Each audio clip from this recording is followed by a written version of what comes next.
యాదాద్రి భువనగిరి జిల్లా BRS party కార్యాలయంపై చేసినటువంటి దాడి ఏదైతే కాంగ్రెస్ గుండాలు చేసిర్రో వారిని వెంటనే అరెస్ట్ చేసి చర్యలు తీసుకోవాలి.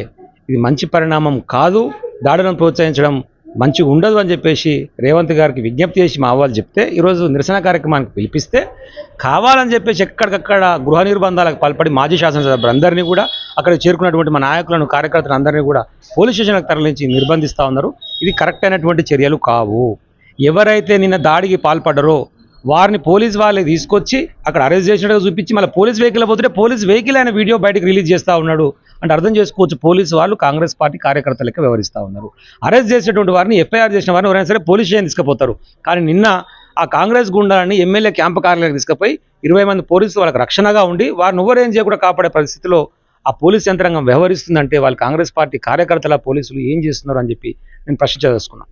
డైవర్షన్ పాలిటిక్స్లో భాగంగా రైతు భరోసా అడుగుతున్నారు, ప్రశ్నిస్తున్నారు అనగానే ఏదో ఒక ఇష్యూ చేసి డైవర్ట్ చేయాలి, కేటీఆర్ మీద కేసు పెట్టాలి, లేకపోతే గాదర్ కిషోర్ గారి మీద కేసు పెట్టాలి, ఇంకొక మీద కేసు పెట్టాలని చెప్పేసి ఏదో ఒక ఇష్యూని క్రియేట్ చేసేటువంటి ప్రయత్నం చేస్తూ ఆ పరిధి కూడా దాటిపోయి ఇప్పుడు ఫ్రస్ట్రేషన్కి లోనైపోయి దాడులకు పాల్పడతా ఉన్నాడు. పైన అపాయింట్మెంట్ ఇస్తలేరు, కనీసం 6 మంత్రి పదవులు ఖాళీ ఉంటే నింపుకునే పరిస్థితి లేదు, ఒక్క సంక్షేమ కార్యక్రమం ఇంప్లిమెంట్ చేసే పరిస్థితి లేదు. ఆ ఫ్రస్ట్రేషన్లోకి వెళ్ళి ముఖ్యమంత్రి గారు కావాలని చెప్పేసి దాడులను ప్రోత్సహించి డైవర్ట్ చేసే ప్రయత్నం చేస్తూ ఉన్నారు.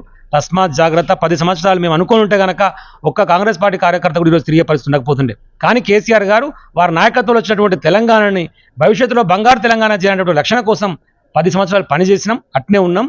ఎక్కువ కాలం ఏముండదు. ఎవరెవరైతే ఈరోజు అత్యుత్సాహం ప్రదర్శిస్తున్నారో అది అధికారులైనా సరే కార్యకర్తలైనా సరే మేము కూడా పింక్ బుక్ మెయింటైన్ చేస్తున్నాం అని రాసి పెట్టుకుంటాం. భూమి గుండ్రగా ఉంటుంది, అక్కడ తిరిగి తడకు 3 సంవత్సరాలు దాటిపోతుంది. సమయం సందర్భం వచ్చినప్పుడు మేము ఏం చేయాలో మేము కూడా చేస్తాం. తస్మాత్ జాగ్రత్త అని చెప్పి నేను హెచ్చరిస్తాను.